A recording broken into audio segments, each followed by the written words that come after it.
পরম প্রেমময় শ্রী শ্রী ঠাকুর আমার, পরমারাধ্যা জগৎ জননী শ্রী শ্রী বড়মা, পরম পূজ্য পাদ শ্রী শ্রী বরদা, পরম পূজ্য পাদ শ্রী শ্রী আচার্য দেবী শ্রীচরণে আমার শতকোটি প্রণাম। আমি শ্যামলী দেবনাথ, শ্যামার পরিবার চ্যানেলের সকল ভাই ও বোনেদের জানাই জয়গুরু ও ভালোবাসা। আমি শুরু করছি ইষ্ট প্রসঙ্গ আলোচনা। এসেছে শ্রাবণ, ভরা শ্রাবণ। যেদিকেই দৃষ্টি যায় সেদিকেই মায়াময়ী পরিবেশ, সবুজের সমারোহ। প্রকৃতি আজ তার সমস্ত রূপসম্ভারে দিগমণ্ডল উদ্ভাসিত করে ঘোষণা করছে পরমা প্রকৃতি জগজ্জননীর আগমনী বার্তা। পরম পুরুষের অমৃতবর্ষী নরলীলাকে পরিপূর্ণতা দান করতে আবির্ভূত হলেন তারই সমবিপরীত সত্তা পরমা প্রকৃতি জগজ্জননী ষোড়শীবালা রূপে। তিনি এসেছেন আজকের দিনটির মতো এমনই এক মায়া ধরানো, স্বস্তি ছড়ানো, বাড়ি ঝরা শ্রাবণের রিমঝিম বর্ষার দিনে সর্বজন পূজ্য রামগোপাল ভট্টাচার্যের গৃহে মাতা ত্রিনয়নী দেবীর কোল উদ্ভাসিত করে সেই পুণ্যময় দিনটি হল 14ই শ্রাবণ, 30শে জুলাই। আমরা মাতৃশক্তির আরাধনা করি। মা দুর্গা, মা লক্ষ্মী, মা সরস্বতী প্রভৃতি মাতৃশক্তিকে আরাধনা করি।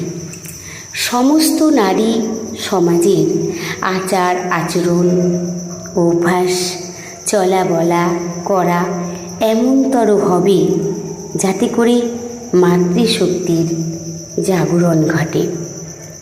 আমাদের চাল চলন দেখে পুরুষেরা যেন সসম্ভ্রমে শ্রদ্ধা জানায়।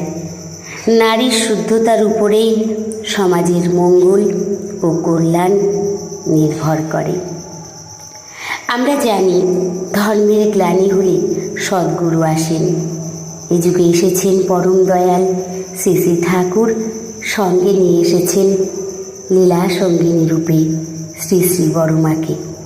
শ্রী শ্রী বড়মা ছিলেন সর্বগুণে গুণান্বিতা। নারী জীবনের এমন কোনো দিক নেই যার সম্বন্ধে শ্রী শ্রী ঠাকুর তার অমেয় নির্দেশ দেননি।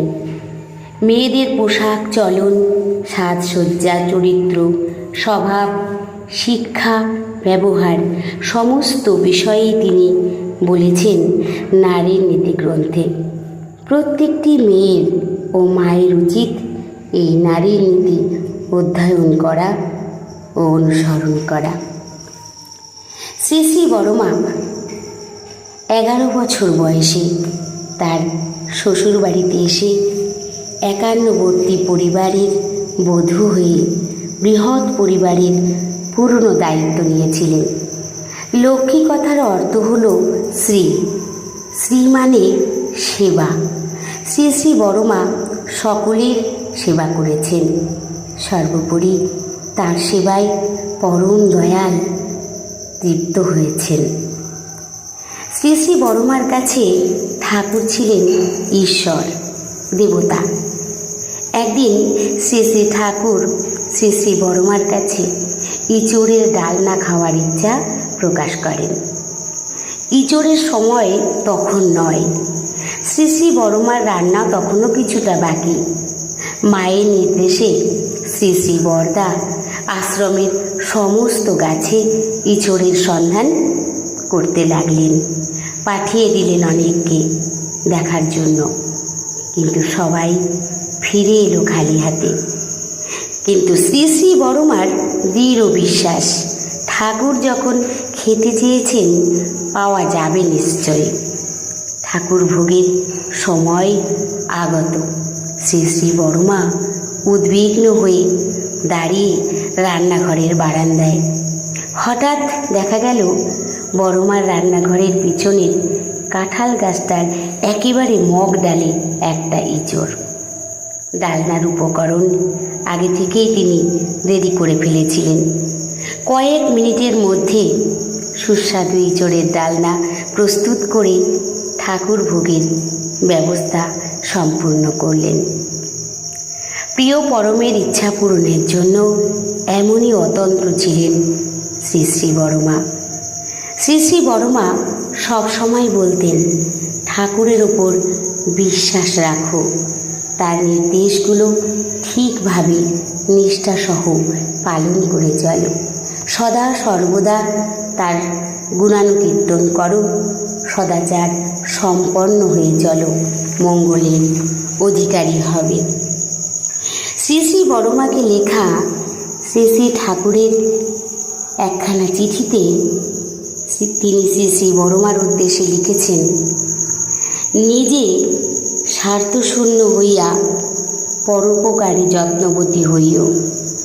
পরোপকার তুল্য আর জগতে কি আছে? মিথ্যা কথা ত্যাগ করা নিতান্ত কর্তব্য।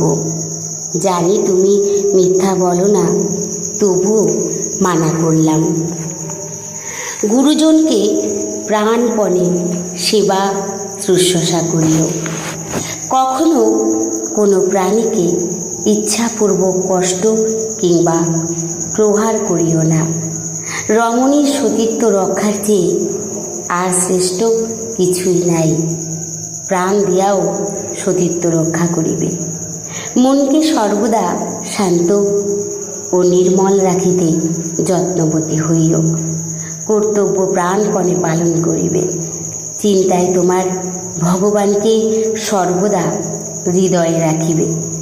নিজের শরীর ভালো রাখিতে চেষ্টা করিও এবং অন্যের শরীর যাহাতে ভালো থাকে তাহা করিও। অকুলে পড়িলে দীনহীন জনে নোয়াইও শির কহিও কথা। কুল দিতে তারে সেধু প্রাণপণে, লক্ষ্য করি তার নাসিও ব্যথা।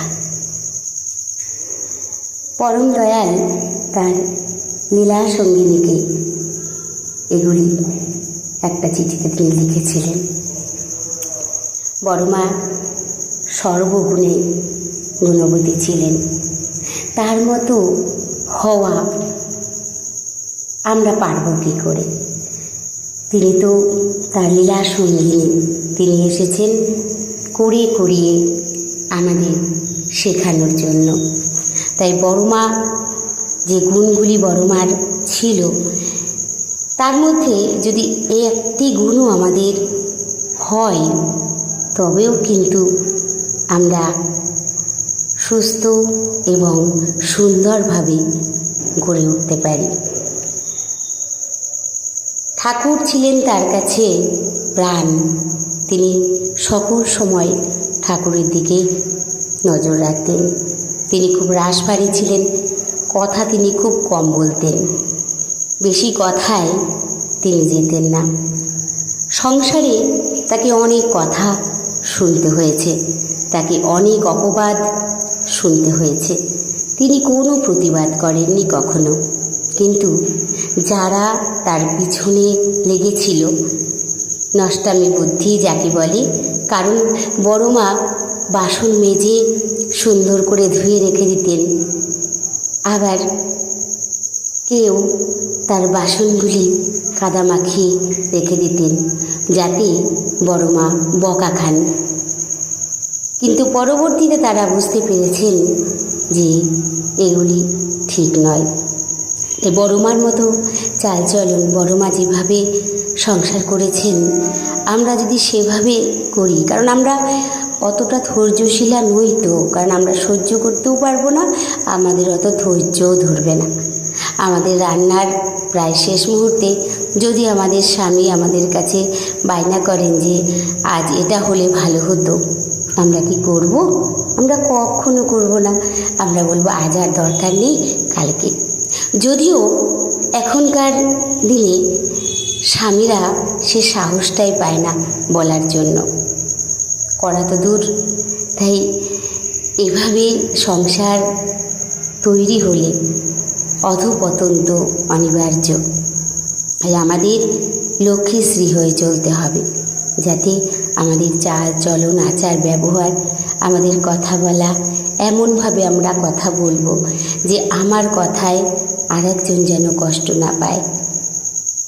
স্পষ্টবাদী হও, ঠাকুর বলেছেন, স্পষ্টবাদী হও কিন্তু মিষ্টভাষী হও। তাই আমাদের এমন কোনো কথা যা নাকি সুন্দর করে মিষ্টিভাবে বললে পরে সেই রাগান্বিত কথাটিও ভালো লাগে, কারণ বলার মধ্যে সব কিছু। তুমি যেটা বলবে সেটা সুন্দর করে ধীরে স্থিরভাবে বললে সেই একই কথা শুনতে দুরকম লাগে। রাগান্বিত হয়ে বললে খারাপ লাগে, আর সেই কথাটাই যদি ভালোভাবে বলা যায় তাহলে কিন্তু ভালো লাগে। তাই সংসারে শান্তি বজায় রাখতে হলে সকল সময় উভয়কেই ঠিকভাবে চলতে হবে। ঠাকুর বড়মার কাছে ঠাকুর ছিলেন দেবতা, কারণ ঠাকুরও তো তদ্রূপ ছিলেন। ঠাকুর জানতেন সব কিছু, তিনি বুঝতেন। তাই শুধু স্ত্রীকেই ঠিক হলে চলে না, স্বামীকেও ঠিক হতে হবে সকল সময়। একবার এক স্বামী স্ত্রীর মধ্যে ভীষণভাবে ঝগড়া বেঁধেছে, তারা কিছুতেই তাদের সংসার তারা করবে না। এই জিদ ধরল যে আর আমি পারছি না, আমার স্বামী আমাকে এতটা অত্যাচার করে। ফলে তারা ভীষণভাবে ঝগড়া করছে, কিন্তু সে তার মিটমাট হচ্ছে না, কিছুতেই তারা বনিবনা ঠিক হচ্ছে না। তখন তারা স্থির করলো ঠাকুর বাড়ি চলো। ঠাকুর তখন ছিলেন, ঠাকুরের কাছে গিয়ে বলবো। ঠাকুরের কাছে গেল, তারা বলল গিয়ে, সে স্ত্রীটা বলল যে আমি আমার স্বামীর সাথে আর সংসার করতে কিছুতেই চাই না ঠাকুর, আমি আর পারছি না সহ্য করতে। সব শোনার পর ঠাকুর বড়মাকে ডেকে পাঠালেন। বড়মা এলেন, বললেন বড় বউ ঘর থেকে হ্যারিকেনটা নিয়ে এসো। বড়মা হ্যারিকেন নিয়ে আসলেন, বললেন ওঠা এবার ধরাও, জ্বালাও। তা তিনি জ্বালালেন, বলছে একটু কমাও, কমালেন। বললেন একটু বাড়াও, বাড়ালেন। এমন করে কয়েকবার বড়মাকে তিনি এই আদেশ করলেন। বড়মা তদ্রূপ করলেন। তারপরে বললেন এবার চলে যাও হ্যারিকেনটা নিয়ে। চলে গেলেন, কোনো প্রতিবাদ করলেন না, একবারের জন্য জিজ্ঞাসা করলেন না এটা আবার কি। একবার বলছো হ্যারিকেন উস্কিয়ে দাও, একবার বলছো কমাও, এ আবার কি। কোনো প্রতিবাদ নয়, তিনি চলে গেলেন। বড়মার এই আচরণ দেখে সেই মাটির মনে সঙ্গে সঙ্গে একটা দানা বেঁধে গেল। সঙ্গে সঙ্গে করজোড়ে প্রার্থনা করলেন, ঠাকুর আমি এমনি করেই চলব। তাদের মধ্যে মিল হয়ে গেল। কিন্তু এখনকার দিনে এমন স্ত্রীকে যদি বলা হয় এমনভাবে করবে, সেটা এখনকার মেয়ে কেন, আমি নিজে, আমাকেও যদি এইরূপ করা হতো আমি তো বলতামই যে এটা আবার কি ধরনের, লোকজনের সামনে আমাকে এনে এইভাবে, আমরা বলতাম। তাই তো আমাদের হতে হবে বড়মার মতো, নীরবে নির্ভীতে ঠাকুরের হয়ে চলতে পারলে, তার হয়ে তার কথা মতো যদি চলি তবেই আমরা ভালো থাকব।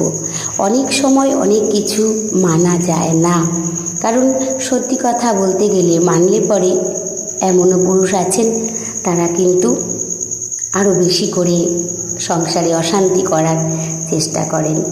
তার বিহিত বিধানও ঠাকুর বলে দিয়েছেন যে কিভাবে কি হয়। তাই সংসার সুখের হয় রমণীর কোলে, গুণবান স্বামী যদি থাকে তার সনে। তাই উভয়কেই হতে হবে ঠিক। একজন ঠিক হলে আর একজন বেঠিক থাকলে কখনোই সংসার সুন্দর হয় না। তাই উভয়কেই ভালো হতে হবে। আর এই ভালো কিভাবে হওয়া যায়? জীবনে এক আদর্শকে ধরলে, যে আদর্শকে ধরে ভালো থাকা যায়, সেই আদর্শ ঠাকুরকে ধরতে হবে। ঠাকুর বলেছেন, নারী হতে জন্মে জাতি, নারীরা জাতি গড়ে তোলে, তাই জাতি গঠনে আদর্শ নারীর ভূমিকা অনস্বীকার্য। আদর্শ নারী হিসেবে নিজেকে গড়ে তুলতে হলে দরকার আদর্শ গ্রহণ এবং তার নির্দেশিত পথে নিষ্ঠা, আনুগত্য, কৃতি সম্বেগ সহ এগিয়ে চলা। তাই পরম দয়াল শ্রী শ্রী ঠাকুর, তার চরণ প্রান্তে এসে আমরা ধন্য, আমাদের জীবন ধন্য। আমরা মর্মে মর্মে অনুভব করি ঠাকুরের দয়া। তাই পরম দয়ালের নির্দেশিত পথে সকল সময় চলার চেষ্টা করব আমরা সকলে। ঠাকুর যেভাবে বলেছেন সেভাবে। শ্রী শ্রী ঠাকুর, শ্রী শ্রী বড়মা, তারা তাদের জীবন দিয়ে করে করিয়ে শিখিয়ে গেছেন। ঠাকুর বলতেন, একটা মানুষকেও তিনি হারাতে চান না, একটা সাম্রাজ্য ত্যাগ করতে চান, তবু একটা মানুষকে তিনি হারাতে চাননি। তিনি এতটাই ভালোবাসতেন সকলকে, প্রত্যেকের ওপরই ছিল তার সমান ভালোবাসা। তাই সেই পথে, তারই দেওয়া পথ, সেই পথে যদি আমরাও চলতে পারি তাহলে আমরাও ভালো থাকব, সবাই ভালো থাকব। পরম দয়ালের শ্রী রাতুল রাঙা চরণে আমি সকলের জন্য মঙ্গল প্রার্থনা করি। সবাই ভালো থাকবেন, সুস্থ থাকবেন। জয় গুরু, বন্দে পুরুষোত্তমম।